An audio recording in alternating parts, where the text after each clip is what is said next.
আপনার civil hospital গরমে দিয়েছে বহুত জায়গাত এক্সরে মেশিন নাই, প্যাথোলজি নাই, পেশাব পায়খানা লো টেস্ট করার নাই। কি করে ডক্টর সকলে এটা চালাই আছে, কি কয় এটারে নিজের নিজের না না না না নার্সিং হোম নয়, এটু তো করেই ল্যাবরেটরি না রে ভাই, এটু এটু এটা নাক্সাস চালাই আছে যে তুমি তার যোৱা রিপোর্ট লই মতলব তাত গেলেই 50 টাকা আমার হয়ে গেল, তুমি তার যদি এক্সরে আনে তো 200 টাকা আমার হয়ে গেল। এইসব বন্ধ করিব লাগে।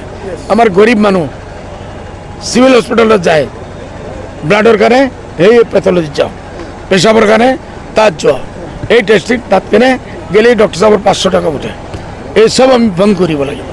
এইসব দুর্নীতি বন্ধ করার কারণে আমি যিমান সিভিল হসপিটাল আছে লাহে লাহে গোটেই অসমৰ আমি সব জায়গাত বড়ছে কমসে কম 25টা 30টা আমি এনেকুৱা ছোটো ছোটো ভাড়াৰ ঘৰ লই এক্সৰে মেশিন দি, প্যাথোলজি মেশিন দি, আৰু কি কি বস্তু আছে এইটোৰ কাৰণে গৰিব মানুষ লাঞ্ছনা বঞ্চনা পায়, এইটো বন্ধ হ'ব লাগে।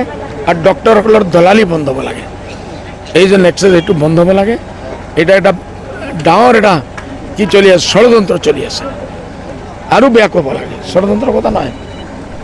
ওকে, হ্যাঁ, এই ধুবুৰী মেডিকেল কলেজৰ এই 2-3 কিলোমিটাৰৰ ভিতৰত কেনে ডক্টৰ পোৱা যাব, আমি টেকনিচিয়ান পাম, এইটোৰ কাৰণে আমি তাত কৰি আছোঁ।